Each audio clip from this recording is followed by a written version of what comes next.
The dust from the stagecoach settled around Helena Turner's worn boots as she stepped onto the wooden planks of Weaverville's Main Street, her hands trembling despite the California sun beating down on her black dress. She had buried her father 3 days ago in Boston, and the lawyer's words still rang in her ears like a death knell of their own. The debts were more than the estate, more than she could ever hope to pay, unless she accepted the arrangement her father had made before his passing.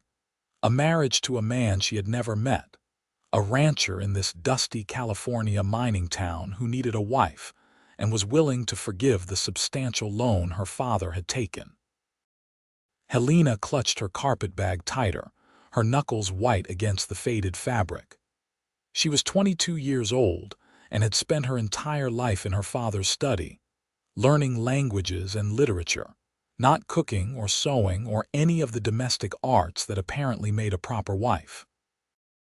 Her mother had died when she was young, and her father, a professor consumed by his books and his debts, had raised her more like a colleague than a daughter. Now she stood in a town that looked nothing like the civilized streets of Boston, surrounded by rough-looking miners and the smell of horse manure, about to meet a stranger she was expected to marry within the week. The hotel was easy enough to find, a 2-story building with a sign that creaked in the warm breeze. Inside, the lobby was dim and smelled of tobacco and old wood. A man sat in one of the chairs near the window, his hat pulled low, his boots dusty from the trail. He stood when she entered, and Helena's breath caught in her throat. He was tall, well over 6 feet, with broad shoulders that strained against his worn cotton shirt. His face was tanned from years in the sun, with lines around his eyes that spoke of squinting across open ranges. His dark hair was longer than fashionable, curling slightly at his collar, and his eyes, when he lifted his head to look at her, were a startling blue-gray, like storm clouds over the ocean. "Miss Turner," he said, his voice a low rumble. He removed his hat, revealing more of those unruly dark curls. "I'm Isaac Randall." Helena forced herself to breathe, to move forward, to extend her hand like a civilized person. "Mr. Randall." His hand engulfed hers, calloused and warm, and he shook it briefly before releasing it. "I expect you're tired from your journey. I took the liberty of arranging a room for you here at the hotel. We can talk in the morning if you prefer." "We should talk now," Helena said, surprised by the steadiness in her own voice. "I believe we have matters to discuss before any arrangements are finalized." Something flickered in Isaac's eyes, respect perhaps, and he nodded. "There's a sitting room in the back. It'll be private."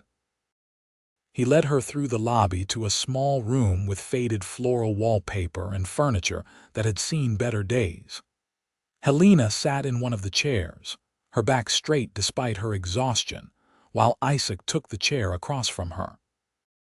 For a long moment they simply looked at each other, two strangers bound together by debt and circumstance. "Your father was a good man," Isaac said finally. "When I needed money to expand my ranch, to buy the water rights for the North Pasture, the bank wouldn't lend to me. Your father did. He believed in my work." "My father believed in many things," Helena said quietly. "Most of them cost more than he had." Isaac nodded slowly. "I'm sorry for your loss. When I heard he'd passed, I wrote to his lawyer in Boston. I told him the debt was forgiven, that he didn't need to worry about repayment." Helena's head snapped up. "What? I don't need the money anymore. The ranch is doing well. I can't say we're rich, but we're stable. I told the lawyer the debt was cleared. Then why am I here?" Helena's voice rose despite her best efforts to remain composed. "Why did the lawyer tell me I had to honor this arrangement or face debtor's prison?" Isaac's jaw tightened, and for the first time she saw anger in his eyes. "I don't know, but I intend to find out." The marriage agreement was separate from the loan, something your father and I discussed as a possibility, but it was never meant to be an obligation. You're free to return to Boston if you wish, Miss Turner. You owe me nothing." Helena stared at him, her mind racing. Free. She was free. She could go back to Boston, back to the life she knew. Except there was no life to go back to. The house had been sold to pay other creditors. Her father's colleagues had been polite but distant at the funeral, offering condolences but no practical help. She had no family, no prospects, no means of supporting herself. In Boston, she would be alone and penniless, a burden on charity if she could find it at all. "I have nothing to return to," she said, the words bitter in her mouth. The lawyer knew that. Perhaps that's why he told me the marriage was required. "I'm sorry," Isaac said, and he sounded like he meant it.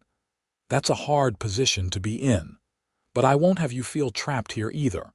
If you want to stay in Weaverville, I can help you find a position, maybe as a teacher. The town's been wanting to start a proper school. Or I can give you money for passage to wherever you want to go, enough to start fresh somewhere else."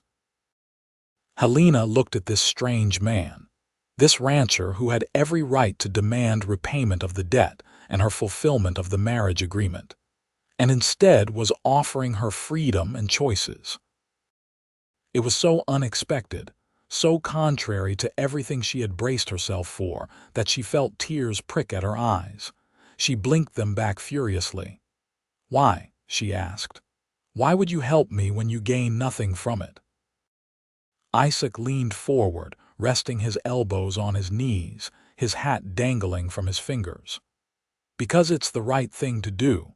Because I've been trapped before by circumstances and expectations, and I know what it feels like. Because you deserve better than to be a bargaining chip for your father's debts." The tears she had been fighting spilled over, hot and unwelcome. Helena turned her face away, mortified. She never cried, not in front of people, not where anyone could see her weakness.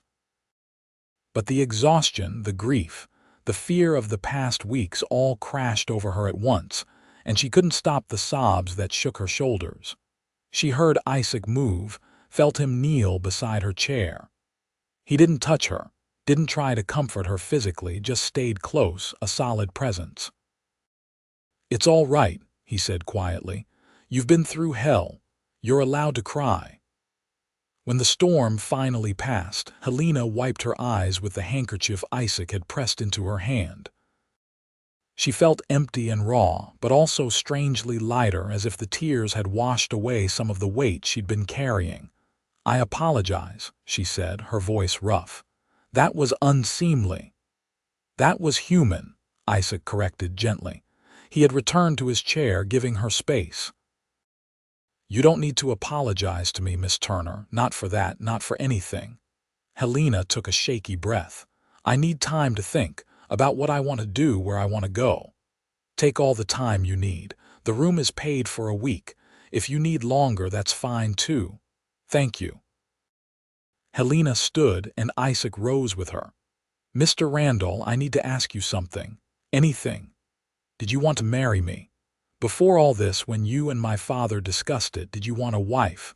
Isaac was quiet for a long moment, his storm cloud eyes searching her face. "I'm 31 years old," he said finally.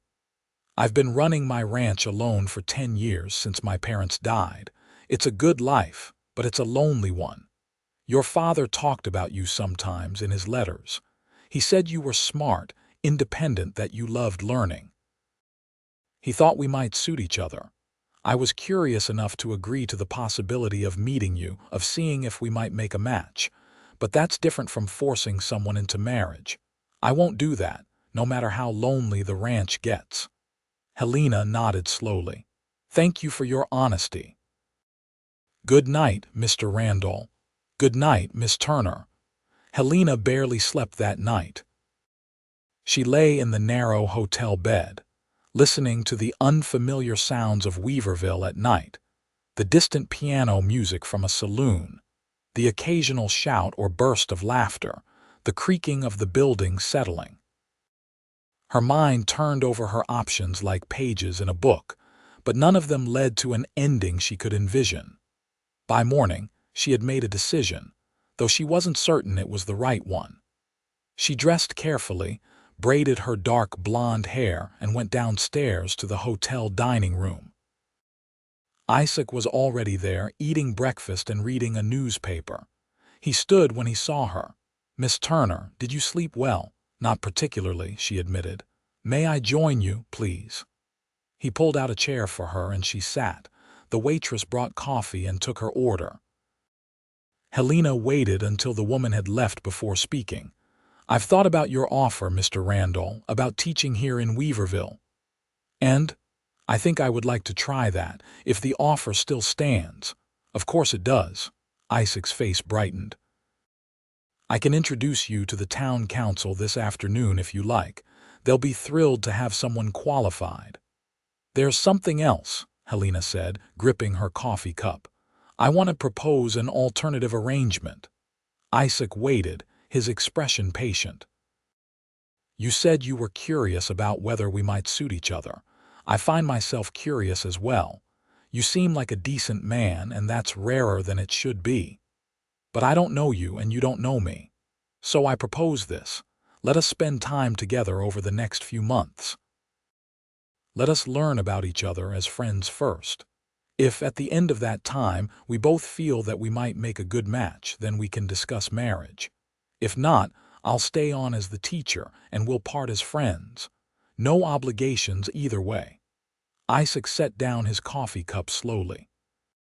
"You want a court, in a manner of speaking, though I suppose it's more mutual than traditional courting. We would both have the right to refuse if we don't suit."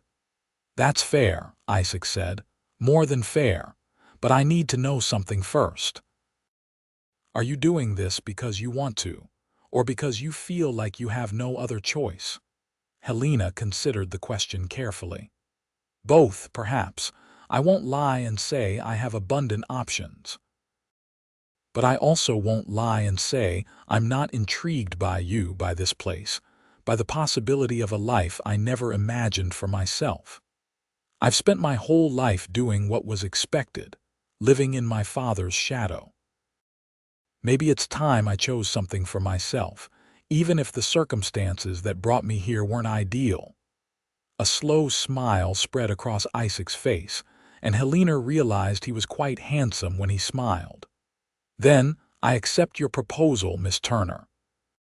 Though I have to warn you, I don't know much about courting. I've been out of practice for a long time." "I don't know anything about it at all," Helena admitted.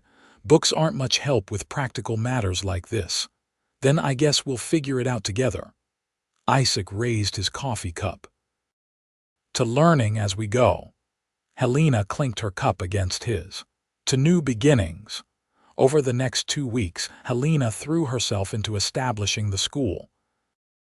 The town council was indeed thrilled to have a qualified teacher, though they looked at her with some suspicion when she mentioned she had studied Latin and Greek alongside more practical subjects. She assured them she could teach reading, writing, and arithmetic perfectly well, and they gave her the use of a building that had previously been a general store. The owner had moved to a larger location, and the old building, though dusty and in need of repair, had enough space for a classroom. Isaac helped her clean and prepare the space, spending his evenings after ranch work hauling out old shelves and building desks for the students. Helena found herself watching him work, noticing the careful precision of his hands, the way he measured twice before cutting, the small, satisfied smile when a piece of furniture came together properly. He was patient with her questions, teaching her the names of tools and techniques, letting her help where she could. "You're good at this," she said one evening, watching him sand the top of a student desk until it was smooth. "My father was a carpenter before he became a rancher," Isaac said. "He taught me young, said a man should know how to build things as well as grow them." "What were they like? Your parents?" Isaac's hands stilled on the wood. "Good people. Hard-working. They came out here during the gold rush, not to mine but to sell supplies to miners. They made enough to buy land, start the ranch. My mother wanted to build something lasting, something we could pass down. They died in a fever outbreak when I was 21. Half the town got sick that winter. I survived. They didn't. I'm sorry, Helena said softly. That must have been terrible.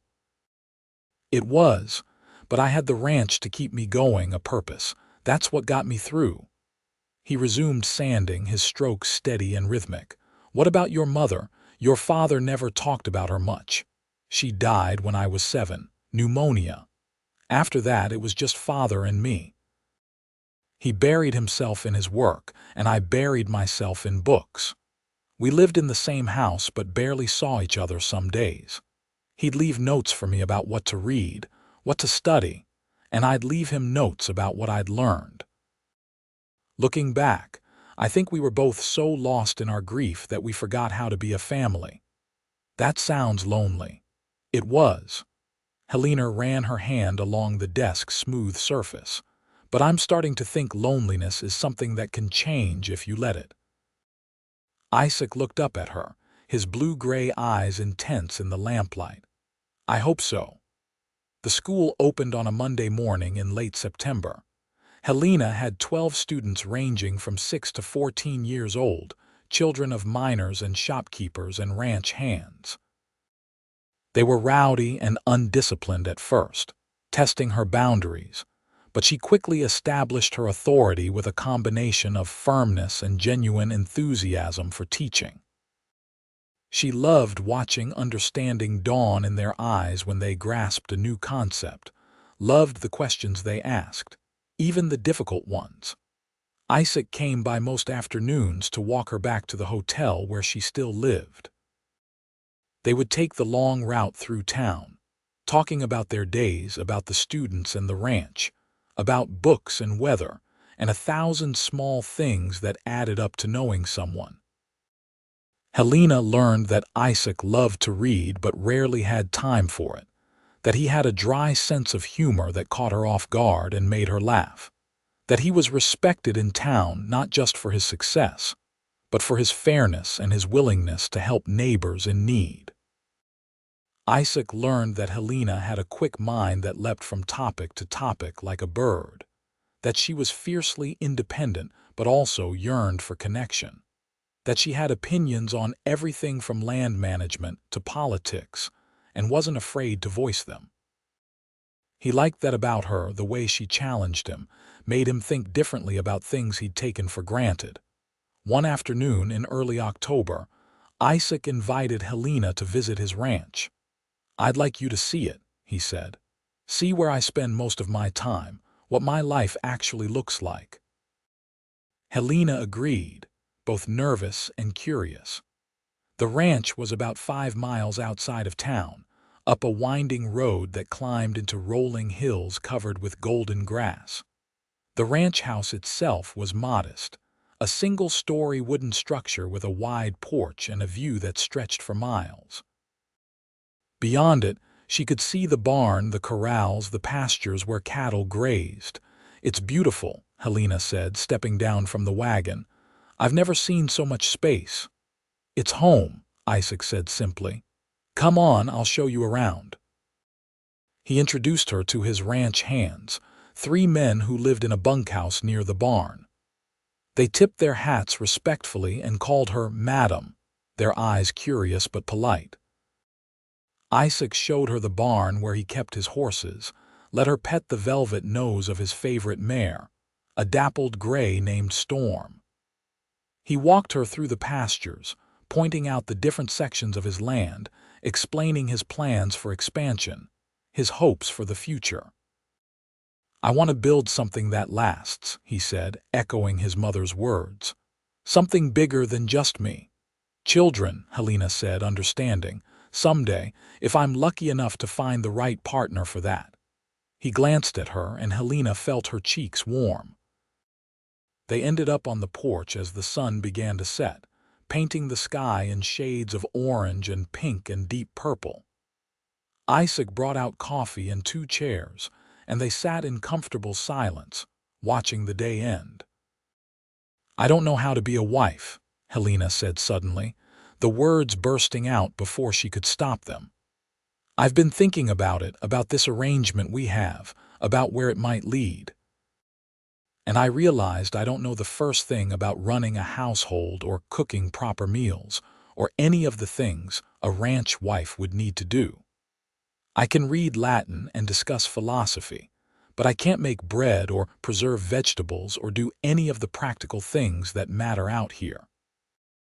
Isaac was quiet for a moment, then he reached over and took her hand, his calloused fingers warm around hers.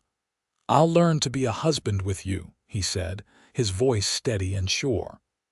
"I don't know how to do that either, not really. I've been alone so long I've forgotten what it means to consider someone else in my decisions, to share my life with someone, to be a partner instead of just a man running a ranch. We can figure it all out together, if you're willing." Helena looked at him, this good man who had shown her nothing but kindness and respect, who was offering not just marriage but partnership, not just a home but a chance to build something together. "What if I'm terrible at it? What if I burn every meal and can't keep house and make a horrible ranch wife? Then we'll eat burned meals together and keep house as best we can and muddle through." Isaac smiled, squeezing her hand. "Helena, I'm not asking you to be perfect. I'm asking you to be yourself, to try to learn alongside me. That's all. The rest we'll figure out as we go." Tears pricked at Helena's eyes again, but this time they were different, softer. "You really mean that?" "I really do. I've spent the last month getting to know you and I like what I see. You're smart and strong and brave. You picked up your whole life and came to a place you'd never been, faced uncertainty with courage. You turned a dusty old building into a school in 2 weeks. You're teaching children who have never had a real teacher before, giving them opportunities they wouldn't have otherwise. You're amazing, Helena. The fact that you can't cook yet doesn't change that." "Yet," Helena repeated, catching the word. "You think I'll learn?" "I think you can learn anything you set your mind to. But more than that, I think you don't have to do it alone. My ranch hands are all decent cooks, better than me probably. They can teach us both. We'll learn together, same as we're learning everything else." Helena turned her hand in his, interlacing their fingers. It felt natural, right? "I think I'd like that, learning together." "Yeah, yeah," she smiled at him, and his answering smile lit up his whole face. They sat there until the stars came out, talking about the future in a way that felt less like planning and more like dreaming, like anything was possible if they faced it together. The courtship that followed was unlike anything Helena had read about in books. There were no formal dances or society events, no chaperones or calling cards. Instead, there were early morning rides through the hills when school wasn't in session, Isaac teaching her to sit a horse properly, and Helena laughing at her own gracelessness. There were evenings spent in the ranch kitchen, the two of them attempting recipes with varying degrees of success, while the ranch hands offered advice and tried not to laugh at their mistakes. There was the day Isaac took her to his favorite spot on the ranch, a high point where you could see for miles in every direction. They spread a blanket and ate the lunch they'd packed together, sandwiches only slightly lopsided and apples from the tree near the ranch house. Isaac lay back on the blanket, his hat over his face, and Helena sat beside him, reading aloud from a book of poetry she'd brought. She thought he might be bored, but when she paused, he asked her to continue, said her voice was soothing. There was the afternoon when one of her students, a shy girl named Emma, finally read a whole sentence without stumbling. And Helena was so excited, she ran all the way to the ranch to tell Isaac, arriving breathless and flushed. He had picked her up and spun her around right there in the yard, both of them laughing, and when he set her down, they stood close for a long moment, his hands on her waist, her palms against his chest. He had leaned down slowly, giving her time to pull away if she wanted, and when she didn't, he kissed her softly, sweetly, like she was something precious. It was her first kiss, and it made her feel like the heroines in the novels she'd read, like the world had narrowed down to just this moment, this man, this feeling of rightness. After that, the kisses came more frequently, stolen moments on the porch or in the privacy of the ranch kitchen, gentle and gradually deepening as they grew more comfortable with each other. Helena had been nervous at first, worried about doing it wrong, but Isaac was patient and tender, letting her set the pace. "We have time," he murmured against her lips one evening. "All the time in the world." But time, Helena was learning, was not guaranteed. In mid-November, word came that a harsh winter was expected, worse than usual. The town began preparing, stockpiling supplies, reinforcing buildings. Isaac worked longer hours, preparing the ranch, making sure his cattle would have enough feed to last through months of potential snow. Helena helped where she could, learning to mend tack and organize supplies, taking on more of the cooking now that she'd had practice. She was still not great at it, but she was improving, and the ranch hands no longer winced when she offered to make dinner. That felt like progress.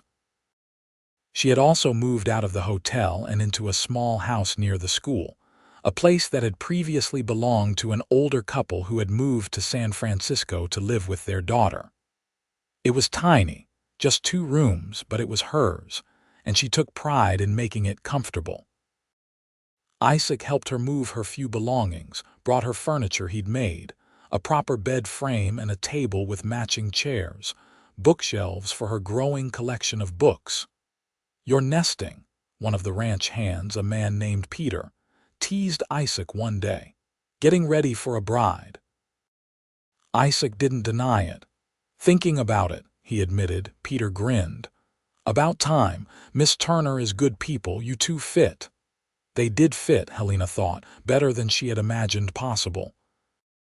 When she was with Isaac, she felt like herself in a way she never had before, free to be smart and awkward and uncertain all at once. He didn't expect her to be anything other than who she was, and that was a gift beyond measure. In early December, Isaac asked her to marry him properly, not as an arrangement or a debt, but as a choice they both made freely. He came to her little house after school one day, hat in hand, looking more nervous than she'd ever seen him. "I know we said we'd take time," he started. "And we have 3 months now. I know that's not long by some standards, but Helena, I'm sure. I'm sure of you, of us, of what we could build together. I love you. I love your quick mind and your stubbornness and the way you bite your lip when you're thinking. I love how you throw yourself into everything you do, whether it's teaching or learning to cook, or trying to ride Storm even though she's too much horse for a beginner. I love your courage and your kindness and the way you make me laugh. I want to spend my life learning with you, growing with you. Will you marry me?" Helena felt tears streaming down her face, but she was smiling so wide her cheeks hurt. "Yes," she said. "Yes, Isaac, I'll marry you. I love you too, so much it scares me sometimes. You've given me a home and a purpose and a future I never dreamed of. You've shown me what partnership looks like, what love looks like." "Yes." He kissed her then, deep and thorough, and Helena felt like she was flying, like all the pieces of her life that had never quite fit were suddenly falling into place. They were married 2 weeks later, on a cold December morning with the whole town in attendance. Helena wore a dress she'd bought in the general store and altered with help from some of the town women who had become her friends. It was simple, cream-colored wool, nothing like the elaborate gowns in fashion magazines, but Isaac looked at her like she was the most beautiful thing he'd ever seen. The ceremony was held in the church, a small wooden building at the edge of town. The preacher, An elderly man named Reverend Thompson conducted the service with warmth and humor, joking that he'd never seen two people more eager to get on with being married. When Isaac slipped the gold band onto her finger, his hands were shaking slightly, and Helena squeezed his fingers to steady him. "I, Helena Turner, take you, Isaac Randall, to be my husband," she said, her voice clear and sure. "I promise to learn with you, to grow with you, to be your partner in all things. I promise to love you in good times and bad, in plenty and in want, for as long as we both live. I, Isaac Randall, take you, Helena Turner, to be my wife," Isaac said, his storm cloud eyes locked on hers. "I promise to learn with you, to grow with you, to be your partner in all things. I promise to love you in good times and bad, in plenty and in want, for as long as we both live. Then, by the power vested in me, I pronounce you husband and wife," Reverend Thompson said, beaming. "Isaac, you may kiss your bride." And he did, sweetly and thoroughly, while the congregation cheered. The reception was held at the hotel, with food and music and dancing that lasted into the evening. Helena danced with Isaac, letting him guide her through steps she'd never learned, not caring when she stumbled because he was there to catch her. She danced with Peter and the other ranch hands, with her students' fathers, with men from town who welcomed her formally to the community as Mrs. Randall. As the sun set and the party began to wind down, Isaac pulled her aside. "Ready to go home, home." The words settled in her chest, warm and solid. Yes, they rode out to the ranch in the wagon, bundled together under a thick blanket against the cold. The stars were brilliant overhead, and Helena leaned against Isaac's shoulder, feeling the steady rise and fall of his breathing, the warmth of his body next to hers. When they arrived, Isaac helped her down from the wagon and then, to her surprise, scooped her up in his arms. "Tradition," he said, grinning, carrying the bride over the threshold. "I think that's more of an Eastern tradition," Helena said, laughing. "Then we're bringing it west." He carried her up the porch steps and into the house, not setting her down until they were inside with the door closed behind them. The house was warm, a fire burning in the hearth. Someone, probably Peter, had been by earlier to make sure everything was ready for them. There were lanterns lit, the bed in Isaac's room, their room now, turned down invitingly. Helena felt her nervousness return, a flutter in her stomach. She and Isaac had kissed plenty, had held each other close, but this was different. This was the marriage bed, the physical intimacy she'd read about in whispered terms and vague euphemisms. Isaac seemed to sense her nervousness. He took her hands in his, rubbing his thumbs across her knuckles. "We don't have to do anything tonight if you're not ready," he said softly. "We can just sleep, just be together. There's no rush." "I want to," Helena said, surprising herself with her certainty. "I'm nervous, but I want this, I want you. I just don't know exactly how it all works, not really." Isaac smiled, tender and a little rueful. "I'm not exactly experienced myself. We'll figure it out together, same as everything else." And they did, slowly and gently, with patience and care and occasional laughter when something didn't work quite right. Isaac was tender with her, attentive to her comfort, checking in with her constantly. When there was pain, he soothed her, and when there was pleasure, he shared it. By the time they lay tangled together afterward, the sheets pooled around them and the fire burning low, Helena felt changed in a fundamental way, not just physically but emotionally, like she and Isaac had truly become one unit, one partnership. "I love you," she whispered into the darkness. "I love you too," Isaac murmured back, his arm tightening around her. "My wife, my husband." The words felt strange and wonderful on her tongue. "I'm your wife." "Yes, you are. How does it feel?" Helena considered the question, thinking about the journey that had brought her here, from the desperate woman stepping off the stagecoach to the bride in her husband's arms. "It feels like coming home," she said finally. "Like I found the place I'm meant to be." "Good," Isaac said, pressing a kiss to her forehead. "Because you're stuck with me now, Turner." "Randall," Helena corrected, smiling in the dark. "I'm a Randall now." "Yes, you are, and I'm the luckiest man in California." The winter that followed was indeed harsh, snow falling thick and fast for weeks on end.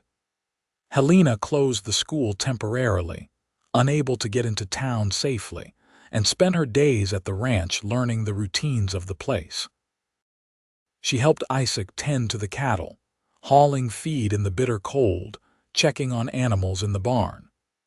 She learned to milk cows and collect eggs from the chickens, tasks that seemed simple but required practice to do well.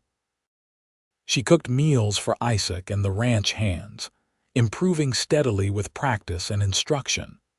She learned to make bread that didn't turn out like bricks, stew that was actually flavorful, pies with crusts that were only sometimes burned.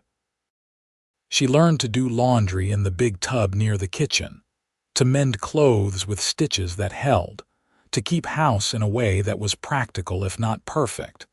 But more than the practical skills, she learned what it meant to be part of a partnership, to share a life with someone.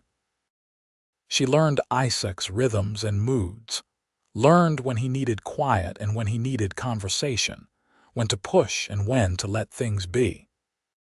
She learned that he liked his coffee strong and his eggs scrambled, that he hummed when he was working on something with his hands, that he had nightmares sometimes about the fever that had taken his parents and woke gasping in the dark. When that happened, she held him until the fear passed, until his breathing steadied and he fell back asleep in her arms. Isaac learned her too, learned that she got grumpy when she was hungry and needed to be reminded to eat when she was absorbed in a task. He learned that she loved to read in the evenings curled up next to him, that she talked in her sleep sometimes, nonsensical words that made him smile. He learned that she was braver than she gave herself credit for, facing each new challenge on the ranch with determination even when she was clearly intimidated. They fought sometimes, quick flare-ups about small things that were usually resolved before the end of the day. Helena learned that Isaac could be stubborn, that he had a temper he kept tightly leashed, but that occasionally broke through. Isaac learned that Helena could be sharp-tongued when she was frustrated, that she didn't back down from an argument even when maybe she should. But they always made up, always talked through their disagreements until they understood each other's perspectives. And the making up was sweet, reconnection through gentle touches and soft words, and the intimacy that came more easily with each passing week. By the time spring arrived and the snows melted, Helena felt like she had truly become a ranch wife, comfortable in her role if not always perfect in execution. When she reopened the school, she found she had missed teaching terribly, missed her students and the structure of lessons. But she also loved returning to the ranch each evening, loved the life she and Isaac were building together. In May, she realized she had missed her monthly courses. At first, she thought it was just the stress of the harsh winter, the physical demands of ranch life. But when another month passed with no sign of bleeding, she began to suspect the truth. She told Isaac one evening after dinner, her hands twisting nervously in her lap. "I think I'm pregnant." Isaac went very still, his fork halfway to his mouth. Then he set it down carefully, his eyes seeking hers. "You think?" "I'm fairly certain. I've missed 2 months now, and I've been feeling strange, queasy in the mornings sometimes. I was going to wait longer to say anything, to be sure, but I couldn't keep it to myself anymore." Isaac stood abruptly, his chair scraping against the floor. For a moment, Helena's heart sank, worried he was upset. But then he crossed to her, pulled her up from her chair and kissed her so hard she saw stars. When he finally released her, she was breathless and laughing. I take it you're pleased. Helena, I'm over the moon, a baby. We're going to have a baby. He pressed his hand to her still flat stomach, his expression awed. Our child. A family. A family, Helena repeated, the word filling her with wonder and terror in equal measure. Isaac, I don't know how to be a mother either. Then we'll learn that together too, Isaac said, echoing the promise he'd made when she admitted she didn't know how to be a wife. Just like everything else. And they did. Over the next months, Helena continued teaching as long as she could, until her belly grew too large and her energy too limited. The town women, who had been friendly but somewhat distant before, rallied around her now, sharing advice and hand-me-down baby clothes, teaching her how to prepare for childbirth and infant care. Isaac was attentive to the point of being overbearing, constantly worried about her health and the babies. He tried to forbid her from riding horses or doing any heavy lifting, earning himself a sharp lecture about not treating her like an invalid. They compromised, Helena agreeing to be more cautious and Isaac agreeing to trust her judgment about her own limits. The baby came in December, almost exactly a year after their wedding, born on a snowy night with a midwife in attendance, and Isaac pacing the main room of the house, driving Peter and the other ranch hands crazy with his worry. The labor was long and difficult, and there were moments when Helena thought she might not survive it, when the pain was so overwhelming she couldn't imagine enduring another minute. But she did endure, and in the early hours of the morning their son was born, small and red-faced and wailing with healthy lungs. The midwife cleaned him and wrapped him in a soft blanket, then placed him in Helena's arms. Helena looked down at her child, this tiny person she and Isaac had created together, and felt her heart expand in a way she hadn't known was possible. "Hello," she whispered. "Hello, little one." Isaac came in then, his face pale and his hands shaking. "Helena, are you all right? Is the baby?" "We're both fine," Helena said, smiling despite her exhaustion. "Come meet your son." Isaac approached slowly, reverently, and when he looked down at the baby, his expression transformed into something Helena had never seen before, pure wonder and love and fierce protectiveness all at once. "He's perfect," Isaac breathed. "He's absolutely perfect. Can I hold him?" Helena transferred the baby carefully into Isaac's arms, watching as her husband cradled their son with surprising confidence. "We need to name him," she said. They had discussed names throughout the pregnancy, debating options without settling on anything definite. But now, looking at their child, the name seemed obvious. "Thomas," Isaac said. "After my father, Thomas Randall." "Thomas," Helena repeated, tasting the name. "I like it. Thomas Randall." "Welcome to the world, Tommy." The months that followed were exhausting and wonderful in equal measure. Helena had never been so tired in her life, woken multiple times each night to feed the baby, spending her days in a fog of interrupted sleep and constant demands. But she had also never felt so fulfilled, so needed.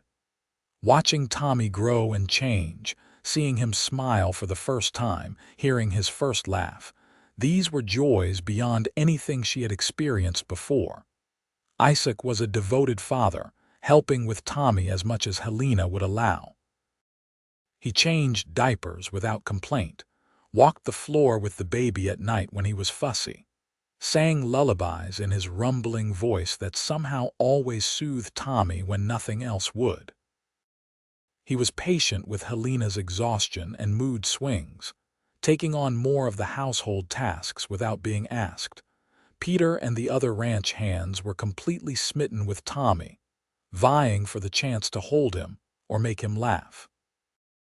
The ranch house that had once been Isaac's solitary domain was now filled with life and noise and love.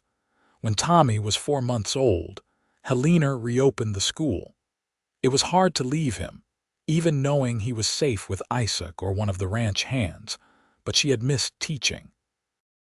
She brought Tommy with her sometimes, letting him sleep in a basket near her desk while she conducted lessons, and her students loved having a baby in the classroom. Emma, the shy girl who had struggled with reading, became particularly attached to Tommy, often staying after school to help Helena get him ready for the ride back to the ranch. Life settled into a rhythm, busy but good.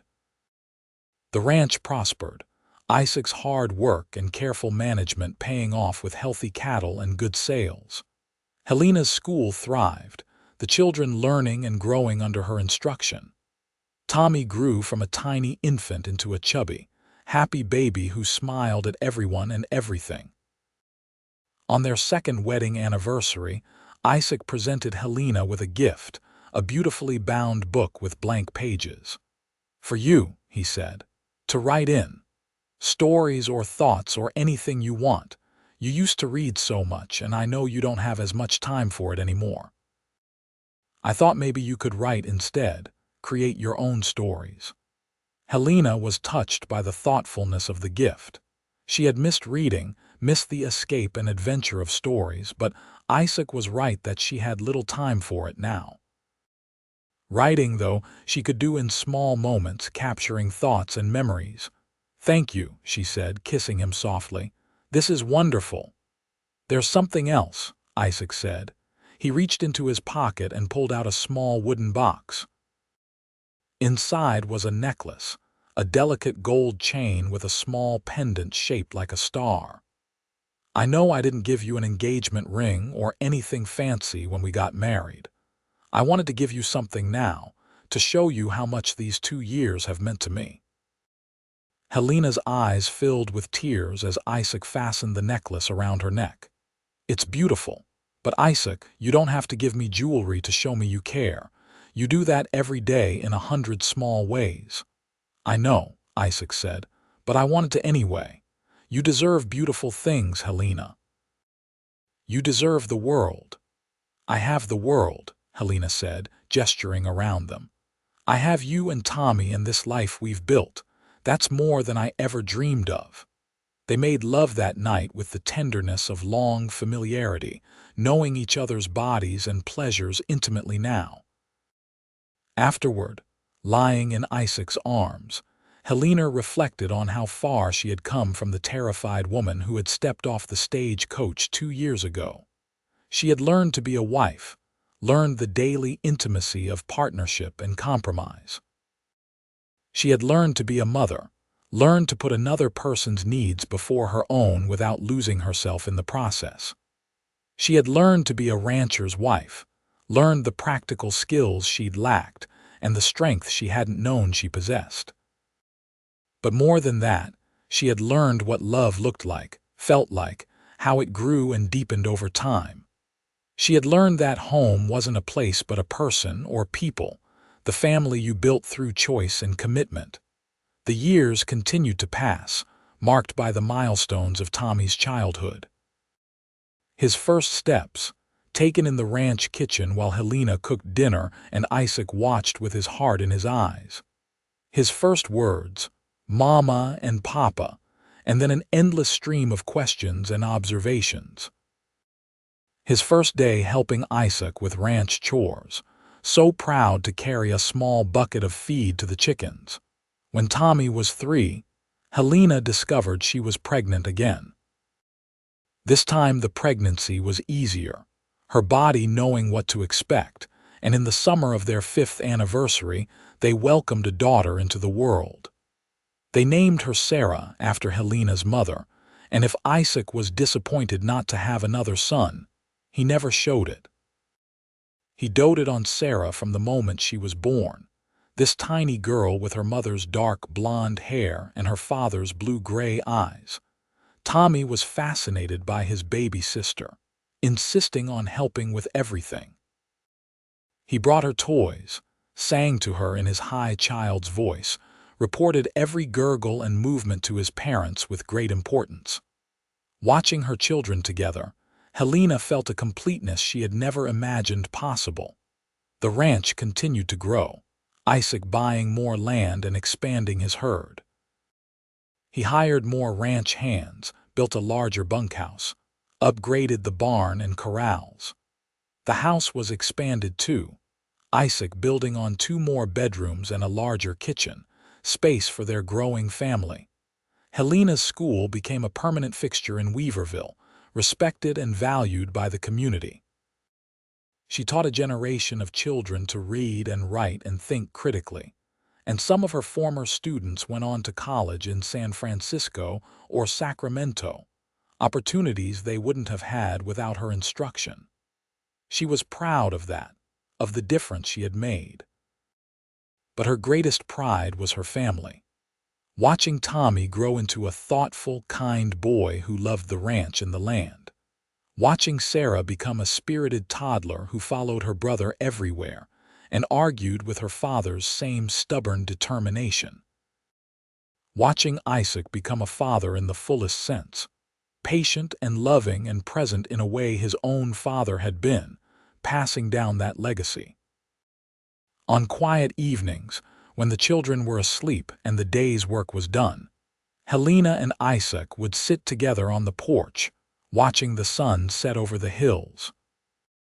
They didn't always talk, sometimes just existing together in comfortable silence, but the connection between them was constant, a thread of love and understanding that had only grown stronger over the years. "You ever regret it?" Isaac asked one such evening.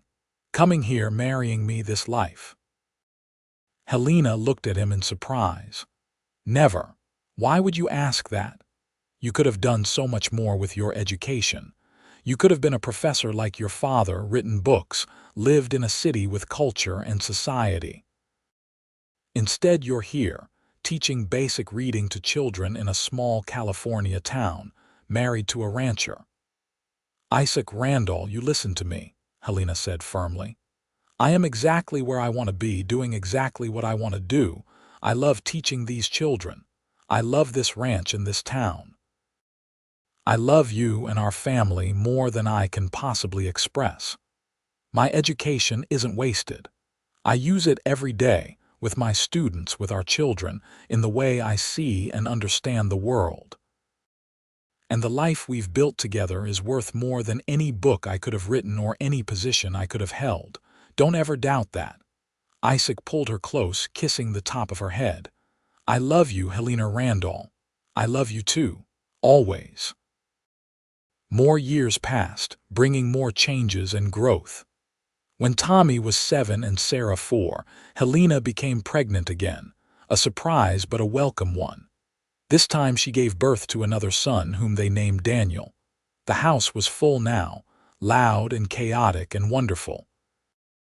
Helena sometimes felt overwhelmed by the constant demands of 3 children, the endless cycle of meals and laundry and scraped knees and childhood dramas.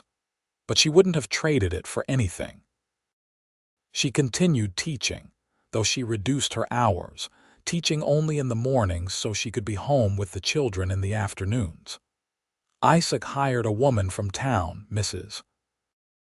Peterson, to help with the household tasks a few days a week, giving Helena time to focus on the children and her teaching without being completely overwhelmed. The ranch prospered beyond Isaac's early dreams. He became one of the most successful ranchers in the region, respected for his business acumen and his fair treatment of his workers. He employed over a dozen men now, and the ranch supplied beef to markets throughout Northern California. But success didn't change him. He was still the same steady, hard-working man Helena had married, still came home each evening to play with his children and help with dinner and sit with his wife on the porch. When Tommy turned 12, he began seriously helping with ranch work, riding out with Isaac and the hands, learning the business from the ground up. He had his father's patience and his mother's quick mind, and Isaac was proud of the young man he was becoming. Sarah, at 9, was more interested in books than ranching, often found reading in the barn loft or helping her mother at the school. Daniel, at 5, was still young enough to simply enjoy being a child, playing in the dirt and chasing chickens and demanding stories before bed. Life wasn't always easy. There were years of drought when the ranch struggled, when they had to sell off part of the herd and tighten their belts. There were illnesses, injuries, and deaths in the community that touched them all. There were arguments and disagreements, times when Helena and Isaac didn't see eye to eye and had to work through their differences. There were moments when Helena felt exhausted by the endless demands of motherhood and teaching, when Isaac felt the weight of responsibility for the ranch and all the people who depended on it. But they faced it all together, just as they had promised. They supported each other through difficulties, celebrated successes together, and never stopped learning and growing as individuals and as a couple. The love that had started as curiosity and grown into attraction had deepened into something profound and unshakable, the kind of love that sustained them through everything life threw their way. On their 15th anniversary, Isaac took Helena on a trip, just the two of them, leaving the children with Peter and Mrs. Peterson. They rode up into the hills to Isaac's favorite spot, the place where they had picnicked during their courtship. They brought a tent and supplies and spent 2 days alone together, something they hadn't done in years. 15 years, Isaac said, lying beside Helena in the tent, the stars visible through the open flap. Sometimes it feels like yesterday that you stepped off that stagecoach. Other times it feels like you've always been here, like I can't remember what life was like before you. I can remember, Helena said. I was so scared, so uncertain about everything. I thought I was going to be trapped in a loveless marriage, forced to play a role I didn't know how to fill. And instead I found you. I found love and partnership and a purpose I never could have imagined. I found home. She turned to face him, her hand on his cheek. You changed my life, Isaac. You showed me what it means to be truly known and loved, not for who I'm supposed to be, but for who I actually am. You did the same for me, Isaac said. I was so lonely before you came. I didn't even realize how much until you were here, filling the house with life and noise and laughter. You and the children, you're everything to me.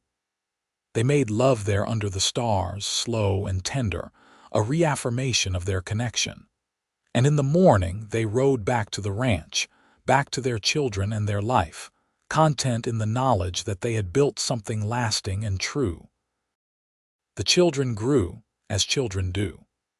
Tommy became a young man, tall and strong like his father, ready to take on more responsibility on the ranch. Sarah remained bookish, talking about becoming a teacher like her mother or maybe even going to college in the East. Daniel was still finding his way, interested in everything and nothing, full of energy and mischief. Helena watched them grow with a mixture of pride and bittersweet recognition that they wouldn't be children forever. Already Tommy was noticing girls in town, and it wouldn't be long before he was courting, thinking about marriage and a family of his own. The thought of grandchildren made her feel impossibly old and incredibly blessed at the same time. She was 38 now, her dark blonde hair threaded with gray, her face lined from years in the California sun. She was no longer the young woman who had arrived in Weaverville uncertain and afraid. She was confident, capable, secure in her place in the world. She was a teacher, a mother, a wife, a member of the community. She was exactly who she was meant to be. Isaac was 47, his own dark hair more gray than brown now, his face weathered from decades of ranch work. But he was still strong, still vital, still the man Helena fell in love with. Still her partner in all things. On a warm evening in late summer, the whole family gathered on the porch after dinner. Tommy was mending tack, Sarah was reading, Daniel was playing with a wooden horse Isaac had carved for him. Isaac and Helena sat in their usual chairs watching their children, and Helena felt a wave of contentment so powerful it brought tears to her eyes. "What is it?" Isaac asked softly, noticing. "Nothing," Helena said. "Everything, I'm just happy." Isaac took her hand, squeezing gently. "Me too." And it was true. Despite all the challenges and difficulties, despite the uncertainties and struggles, they were happy. They had built a life together based on mutual respect and love and commitment. They had learned to be husband and wife, learned to be parents, learned to be partners in the truest sense. They had faced the world together and created something beautiful. Years later, when their children were grown and married with children of their own, when the ranch had been passed to Tommy and Helena had finally retired from teaching, she and Isaac would still sit on that porch in the evenings, still holding hands, still content in each other's presence. "Do you remember," Isaac would ask sometimes, "that first day when you told me you didn't know how to be a wife?" "I remember," Helena would say, "and I remember what you said, that you would learn to be a husband with me." "Best decision I ever made," Isaac would say, "learning with you." "Best decision we both made," Helena would correct. "Choosing each other, choosing this life." And she would mean it, every word. Because that terrified young woman who had stepped off the stagecoach in Weaverville all those years ago had found more than a husband or a home. She had found herself, found her purpose, found a love that sustained her through a lifetime. She had learned to be a wife, yes, but more importantly, she had learned to be Helena Randall, a woman who knew her own mind and her own heart, a woman who had built a life worth living. The ranch would continue for generations, passed down from Tommy to his children and beyond, a lasting legacy of everything Isaac and Helena had built together. The school in Weaverville would continue too, other teachers following in Helena's footsteps, but the standards she had set, the commitment to education and opportunity, those would remain. But the real legacy was simpler and more profound. It was in the love that filled the ranch house, in the laughter of grandchildren playing in the yard where their parents had played before them. It was in the partnership Isaac and Helena modeled for their children and grandchildren, showing them what a marriage could be when built on respect and communication and genuine friendship. It was in the courage to face uncertainty together, to admit what you don't know and learn as you go. On a quiet morning in their later years, Helena sat at the kitchen table writing in one of the many journals Isaac had given her over the years. She was recording family stories, memories she wanted preserved for future generations. Isaac came up behind her, reading over her shoulder. "What are you writing about?" he asked. "About how we met. About that first conversation in the hotel when you told me I was free to leave if I wanted." "The day you proposed we court," Isaac said, smiling at the memory. "You were so nervous but trying so hard to be brave." "I was terrified," Helena admitted, "but also hopeful, I think. Even then, I sensed you were someone special, someone I could trust." "I knew it too," Isaac said. "When you walked into that hotel, travel worn and scared but with your chin up, determined to face whatever came. I thought, this is a woman with strength, with character. This is someone I could build a life with." "And we did," Helena said. "We built a beautiful life." "The best life," Isaac agreed. He leaned down to kiss her cheek. "You're the best thing that ever happened to me, Helena Randall." "And you're mine," Helena said. "Always and forever." As the sun rose higher, painting the California hills in shades of gold, they sat together in the kitchen of the home they had made, surrounded by the evidence of the life they had built. Photographs of their children and grandchildren on the walls, furniture Isaac had crafted with his own hands, books Helena had collected over the years, the worn coffee pot they used every morning, the comfortable chairs where they sat to read or talk or simply be together. It was an ordinary moment in an ordinary day, but it was also everything. It was the culmination of every choice they had made, every challenge they had overcome, every moment of learning and growing they had done together. It was proof that love, real love, wasn't about perfect circumstances or knowing all the answers from the start. It was about finding someone willing to learn with you, to grow with you, to face the uncertainty of life as a partner and a friend.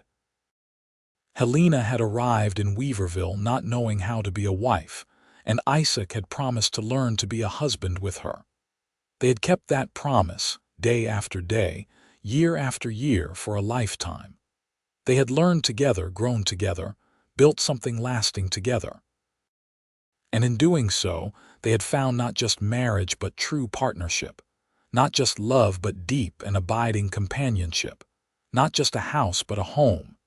It was more than Helena had ever dreamed of on that dusty day when she first arrived. It was more than either of them had hoped for. It was everything. And as they sat together in the morning light, Isaac's hand warm in hers, Helena knew with absolute certainty that she wouldn't change a single moment of the journey that had brought them here. Not the fear or the uncertainty, not the struggles or the challenges, because all of it had led to this, to them, to the life they had created together. "What are you thinking?" Isaac asked, his voice soft. Helena squeezed his hand, smiling up at him. "I'm thinking that I'm the luckiest woman in the world. I'm thinking that I love you more today than I did yesterday, and I'll love you even more tomorrow. I'm thinking that we did good, Isaac. We built something real and true and lasting." "We did," Isaac agreed, "and I'm thinking the same thing. That I'm blessed beyond measure to have you as my wife, my partner, my best friend. That every day with you is a gift." They sat in comfortable silence then, no need for more words. They had said everything that mattered over the years, in 1,000 conversations and quiet moments just like this one. Their love didn't need constant declaration. It simply was, as fundamental and constant as the sun rising over the hills. Later that day, their grandchildren would come to visit, filling the house with noise and energy. There would be meals to prepare and stories to tell, games to play and messes to clean up. There would be the ordinary chaos of family life, beautiful in its normalcy. But for now, in this quiet morning moment, it was just the two of them, Isaac and Helena, husband and wife, partners who had learned together and loved together and built a life together. Two people who had taken a chance on each other when they didn't have to, who had chosen love when they could have chosen safety or convenience or solitude. And that choice, made all those years ago in a hotel sitting room in Weaverville, California, had made all the difference. It had transformed two lonely individuals into a partnership, a family, a legacy. It had proven that sometimes the best things in life come from admitting what you don't know and finding someone willing to learn alongside you. As the morning sun climbed higher in the sky, warming the earth and bringing another day to the ranch that Isaac and Helena had built, they rose from the table to face whatever the day would bring. Together, as always. Together, as they had promised each other so long ago. Together, for all the days they had left, however many or few that might be. Because that was what marriage was, what love was, what they had learned together. It was facing each day side by side, learning and growing and building something bigger than either person could create alone. It was partnership in the truest sense, two individuals choosing again and again to be a team, a unit, a family. Helena had come to Weaverville not knowing how to be a wife. Isaac had promised to learn to be a husband with her. And together, they had learned something even more important, how to be themselves, fully and completely, while also being part of something greater. How to maintain individuality while building unity. how to love without losing yourself, to give without keeping score, to grow without growing apart. They had learned it all together, and that had made all the difference.